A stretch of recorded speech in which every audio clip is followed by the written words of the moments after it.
بسم اللہ الرحمن الرحیم۔ سوشل میڈیا میں یہ دعا بہت پھیلائی جا رہی ہے۔ دعا ہے کہ غم اور پریشانی لاحق ہو تو یہ دعا پڑھی جائے۔ اللہم یا فارج الہم و یا کاشف الغم فرج ہمی ویسر امری وارحم ضعفی وقلت حیلتی وارزقنی من حیث لا احتسب یا رب العالمین۔ کس نے بھی لوگوں کو اس دعا کے بارے میں خبر دی، فرج اللہ ہمہ، اللہ سبحانہ و تعالیٰ اس کے غموں کو اس سے دور کر دے۔ اس دعا کو پھیلاتے ہوئے یہ کہا جا رہا ہے کہ من اخبر الناس بهذا الدعاء فرج اللہ ہمہ، حدیث کے طور پر بیان کیا جا رہا ہے کہ جس کسی نے اس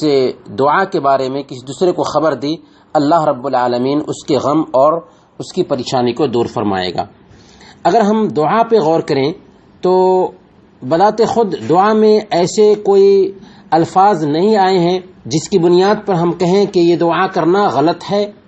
لیکن ہم یہ کہیں گے کہ یہ انسان کے بنائے ہوئے الفاظ ہیں۔ کسی نے ایسے الفاظ میں دعا کرنے کے لیے دعا بنائی ہے، لہذا اگر کوئی آدمی انہیں الفاظ میں دعا کرتا ہے تو اس بات کی گنجائش ہے، وہ کر سکتا ہے۔ البتہ اللہ کے نبی صلی اللہ علیہ وسلم سے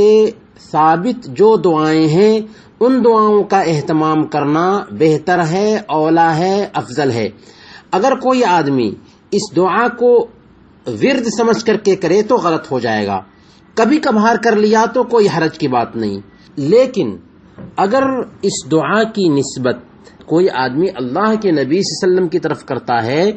تب غلط ہو جائے گا، کیونکہ کسی بھی بات کی نسبت اگر اللہ کے نبی صلی اللہ علیہ وسلم کی طرف کی جا رہی ہے تو ثبوت چاہیے، اور یہ ثابت نہیں کہ اس کی نسبت اللہ کے نبی صلی اللہ علیہ وسلم کی طرف کی جائے، لیکن چونکہ اس کی نسبت اللہ کے نبی صلی اللہ علیہ وسلم کی طرف کی جا رہی ہے، اور یہ بھی کہا جا رہا ہے کہ من اخبر الناس بهذا الدعاء فرج اللہ ہمہ، کہ جو کوئی بھی اس دعا کے بارے میں لوگوں کو بتائے اللہ تعالیٰ اس کے غم کو دور کرے گا، تو ایسے انسان کو یاد رکھنا چاہیے۔ اللہ کے نبی صلی اللہ علیہ وسلم کی حدیث ہے من حدث عنی بحدیث یرى انہ کذب فهو احد الکاذبین، کہ جو کوئی بھی کوئی حدیث بیان کرتا ہے وہ جانتا ہے کہ جھوٹا ہے تو وہ جھوٹ بولنے والوں میں سے ایک جھوٹا ہے۔ اللہ کے نبی صلی اللہ علیہ وسلم کی یہ بھی حدیث ہے کہ من کذب علی متعمدا فلیتبوأ مقعدہ من النار،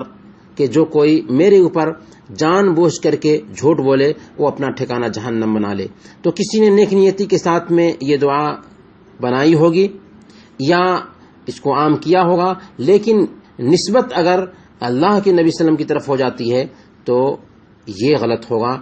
لیکن جیسا کہ کہا کہ اگر کوئی آدمی اللہ کے نبی صلی اللہ علیہ وسلم نے جو دعائیں غم اور پریشانی سے نجات کے لیے بیان کی ہیں ان دعاؤں کا اہتمام کرتا ہے تو بہتر اور اولا ہے۔ اور اللہ کے نبی صلی اللہ علیہ وسلم نے مسند احمد کی روایت کے مطابق ایک بہت ہی جامع دعا بتائی ہے غم اور پریشانی سے نجات کے لیے۔ ابن مسعود رضی اللہ تعالی عنہ اس حدیث کے راوی ہیں، بیان کرتے ہیں کہ اللہ کے رسول صلی اللہ علیہ وسلم نے بیان فرمایا ما اصاب احدا قط ہم ولا حزن، فقال، کہ جس کسی کو بھی کسی طرح کی کوئی پریشانی اور غم لاحق ہوتا ہے اور وہ یہ کہتا ہے اللہم انی عبدک و ابن عبدک و ابن امتک ناصیتی بیدک ماض فی حکمک عدل فی قضاؤک اسألک بکل اسم هو لک سمیت به نفسک او علمته احدا من خلقک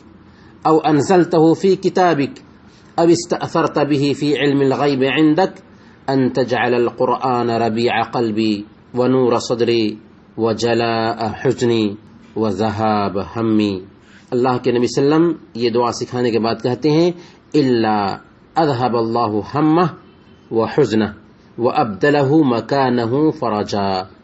کہ جو کوئی بھی یہ دعا کرے گا اللہ رب العالمین اس کے غم کو، اس کی پریشانی کو، اس کے ٹینشن کو دور کر دے گا اور اسے اس کی جگہ پر کشادگی نصیب فرمائے گا۔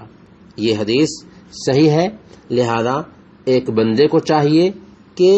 یہ دعا کرے جو اللہ کے نبی صلی اللہ علیہ وسلم نے بتایا ہے۔